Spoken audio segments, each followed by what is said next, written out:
ओम नमः शिवाय शिव जी सदा सहाय। ओम नमः शिवाय गुरु जी सदा सहाय।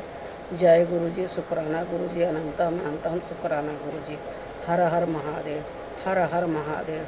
जय भोलेनाथ बाबा की, जय भोलेनाथ बाबा की जय। जो शिवपुराण पढ़ने में भूल चूक होगी माफ़ करना प्रभु, माफ़ करना। आज मैं शिवपुराण का विदेशर संहिता का 14वां अध्याय प्रारंभ करने जा रही हूँ। जय गुरु जी, जय भोलेनाथ बाबा। जो शिवपुराण पढ़ने में भूल चुकोगी माफ़ करना। जय। अग्नि यज्ञ, देव यज्ञ और ब्रह्म यज्ञ आदि का वर्णन भगवान शिव के द्वारा 7 वारों का निर्माण तथा उनमें देवाराधन से विभिन्न प्रकार के फलों की प्राप्ति का कथन। ऋषियों ने कहा, प्रभु अग्नि यज्ञ, देव यज्ञ, ब्रह्म यज्ञ, गुरु पूजा तथा ब्रह्म तृप्त का हमारे समक्ष परमांश वर्णन कीजिए। सूत जी बोले, महर्षियों, गृहस्थ पुरुष अग्नि में सायंकाल और प्रातःकाल जो चावल आदि द्रव्य की आहुति देता है उसी को अग्नि यज्ञ कहते हैं। जो ब्रह्मचारी आश्रम में स्थित हैं उन ब्रह्मचारियों के लिए समिधा का आधान ही अग्नि यज्ञ है। वह समिधा का ही अग्नि में हवन करें। ब्राह्मणों ब्रह्मचर्य आश्रम में निवास करने वाले द्विजों का जब तक विवाह न हो जाए और वह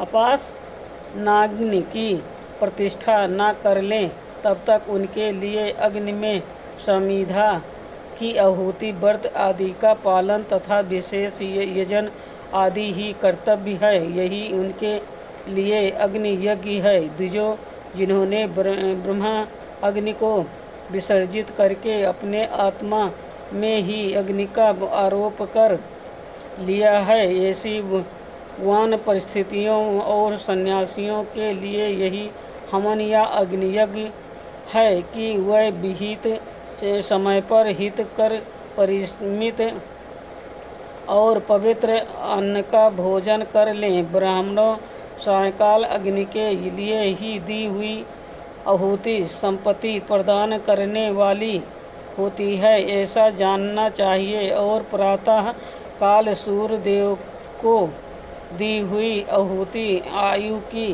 वृद्धि करने वाली होती है। ये बहुत अच्छी तरह समझ लेनी चाहिए। दिन में अग्निदेव सूर्य में ही प्रविष्ट हो जाते हैं, अतः प्रातः काल सूर्य को दी हुई आहुति भी अग्नियज्ञ के ही अंतर्गत इंद्र आदि समस्त देवताओं के उद्देश्य से अग्नि में ही जो आहुति दी जाती है उसे देवयज्ञ समझना चाहिए। स्थाली पाक आदि यज्ञों को देवयज्ञ ही मानना चाहिए। लौकिक अग्नि में प्रतिष्ठित जो चूड़ाकरण आदि संस्कार निमित्तक हवन कर्म है उन्हें भी देवयज्ञ के ही अंतर्गत जानना चाहिए। अब ब्रह्म यज्ञ का वर्णन सुनो। द्विज को चाहिए कि वो देवताओं की तृप्ति के लिए निरंतर ब्रह्म यज्ञ करे। वेदों का जो नित्य अध्ययन या स्वाध्याय होता है उसी को ब्रह्म यज्ञ कहा गया है। प्रातः नित्य कर्म के अंतर सायंकाल तक ब्रह्म यज्ञ किया जा सकता है, उसके बाद रात में इसका विधान नहीं है। अग्नि के बिना देव यज्ञ कैसे संपन्न होता है, इसे तुम लोग श्रद्धा से और आदरपूर्वक सुनो। सृष्टि के आरंभ में सर्वज्ञ दयालु और सर्व समर्थ महादेव जी ने समस्त लोगों के उपकार के लिए वारों की कल्पना की वह भगवान शिव संसार रूपी रोग को दूर करने के लिए वैद्य हैं, सबके ज्ञाता तथा समस्त औषधों के भी औषध हैं। उन भगवान ने पहले अपने वार की कल्पना की जो आरोग्य प्रदान करने वाला है। तत्पश्चात अपनी माया शक्ति का वार बनाया जो संपत्ति प्रदान करने वाला है। जन्म काल में दुर्गति ग्रस्त बालक की रक्षा के लिए उन्होंने कुमार के वार की कल्पना की है। तत्पश्चात सर्वसमर्थ महादेव जी ने आलस और पाप की निवृत्ति तथा समस्त लोगों का हित करने की इच्छा से लोक रक्षक भगवान विष्णु का वार बनाया है। इसके बाद सबके स्वामी भगवान शिव ने पृष्ठि और रक्षा के लिए आयु कर्ता त्रिलोक अष्टरा परमेष्ठि ब्रह्मा का आयुष कारक वार बनाया जिससे संपूर्ण जगत के आयुष की सिद्धि हो सके। इसके बाद तीनों लोकों की वृद्धि के लिए पहले पूर्ण पाप की रचना हो जाने पर उनके करने वाले लोगों को शुभ फल देने के लिए भगवान शिव ने इंद्र और यम के द्वारों का निर्माण किया।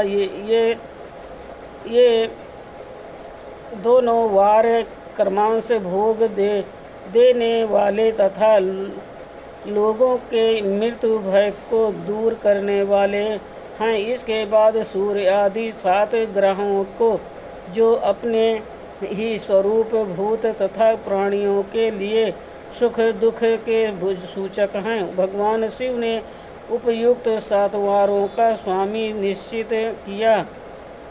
वह सब के सब ग्रहण नक्षत्र के ज्योतिषमय मंडल में प्रतिष्ठित हैं। शिव के वार या दिन के स्वामी सूर्य हैं। शक्ति संबंधी वार के स्वामी सोम हैं। कुमार संबंधी दिन के अधिपति मंगल हैं। विष्णु वार के स्वामी बुध हैं। ब्रह्मा जी के वार के अधिपति बृहस्पति हैं। इंद्रवार के स्वामी शुक्र और यमवार के स्वामी शनिचर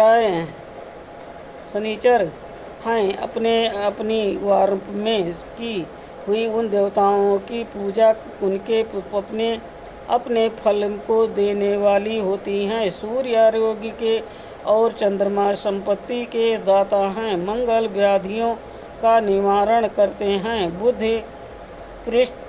पुष्टि देते हैं। बृहस्पति आयु की वृद्धि करते हैं।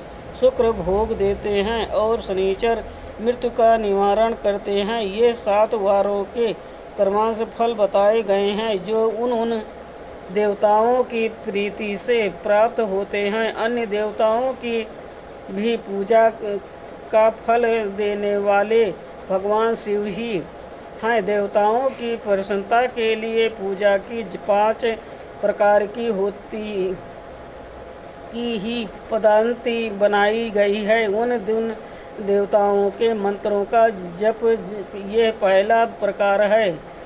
उनके लिए होम करना, दूसरा दान करना, तीसरा तथा तप करना चौथा प्रकार है।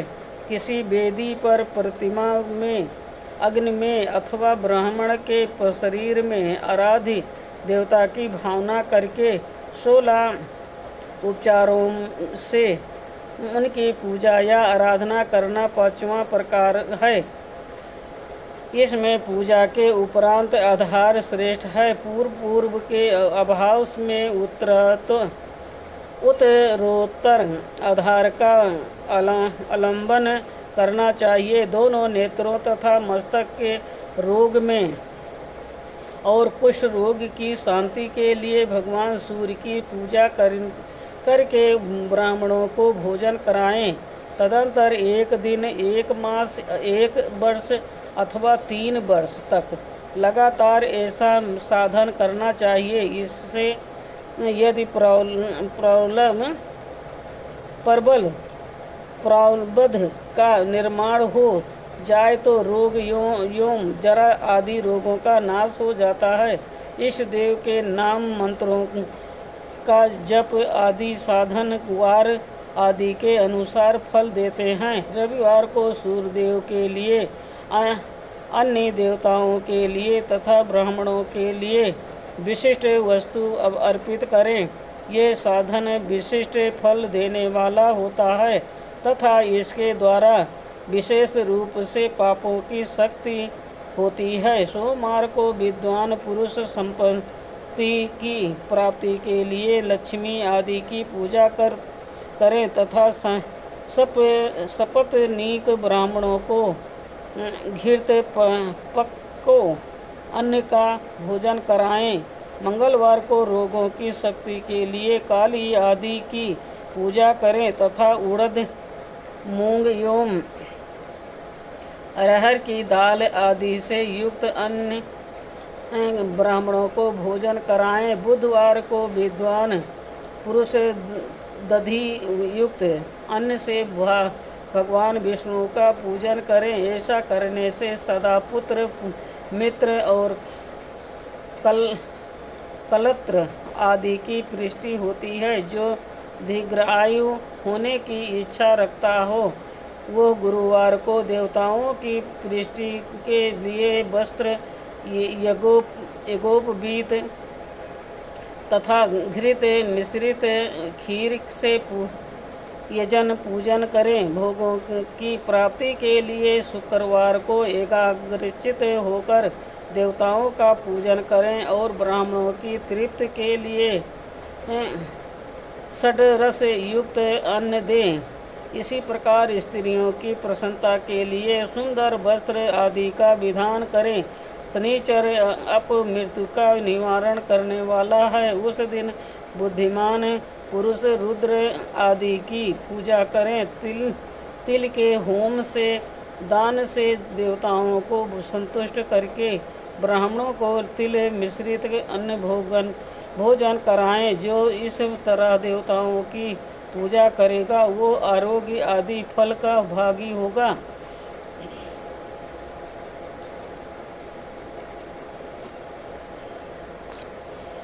देवताओं के नित्य पूजन, विशेष पूजन, स्थान, दान, जप, होम तथा ब्राह्मण तर्पण आदि में एवं रवि आदि वारों में विशेष तिथि और नक्षत्रों का योग प्राप्त होने पर विभिन्न देवताओं के पूजन में सर्वज्ञ जगदीश्वर भगवान शिव ही उन्होंने देवताओं के रूप में पूजित हो सब लोगों को आरोग्य आदि फल प्रदान करते हैं।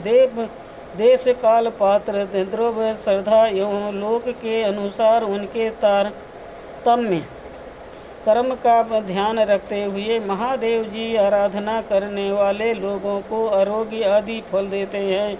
शुभ मंगलिक कर्म के आरंभ में और अशुभ अस्तेष्टि आदि कर्म के अंत में तथा जन्म नक्षत्र में के आने पर गृहस्थ पुरुष अपने घर में आरोग्य आदि की समृद्धि के लिए सूर्य आदि ग्रहों का पूजन करें।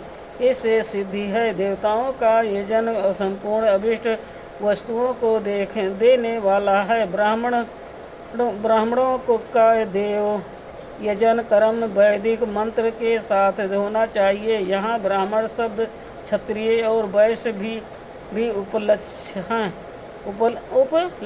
हैं। शूद्र आदि दूसरों का देव यज्ञ तांत्रिक विधि से होना चाहिए। शुभ फल की इच्छा रखने वाले मनुष्यों को सातों ही दिन अपनी शक्ति के अनुसार सदा देव पूजन करना चाहिए। निर्धन मनुष्य तपस्या, व्रत आदि के कष्ट सहन द्वारा और धनी धन के द्वारा देवताओं की आराधना करें। वो बार बार श्रद्धापूर्वक इस तरह के धर्म का अनुष्ठान करता है और बारंबार पूर्ण लोकों में नाना प्रकार के फल भोग पुनः इस पृथ्वी पर जन्म ग्रहण करता है। ध्यान पुरुष सदा भोग सिद्धि के लिए मार्ग में वृक्षादि लगाकर लोगों के लिए छाया की व्यवस्था करें, जलाशय, कुआं, बावली और पोखरे बनवाएं, वेद शास्त्रों की प्रतिष्ठा के लिए पाठशाला का निर्माण करें तथा अन्य प्रकार से भी धर्म का संग्रह करता रहे। धनी को ये सब कार्य सदा ही करते रहना चाहिए। समयानुसार पूर्ण कर्मों के परिपाक से अंत कारण शुद्ध होने पर ज्ञान की सिद्धि हो जाती है। जो इस अध्ययन को सुनता, पढ़ता अथवा सुनने की व्यवस्था करता है उसे देवयज्ञ का फल प्राप्त हो जाता है। आज का शिव पुराण का विद्येश्वर संहिता का 14वां अध्याय संपूर्ण हुआ। ओम नमः शिवाय। शिव जी सदा सहाय। ओम नमः शिवाय। गुरु जी सदा सहाय। जय गुरु जी। शुक्राना गुरु जी। अनंतम अनंतम शुक्राना गुरु जी। हर हर महादेव। हर हर महादेव। जय भोलेनाथ बाबा की। जय भोलेनाथ बाबा की। जय कृपाणी जय। जो शिवपुराण पढ़ने भूल जी को भी माफ़ करना, वो माफ़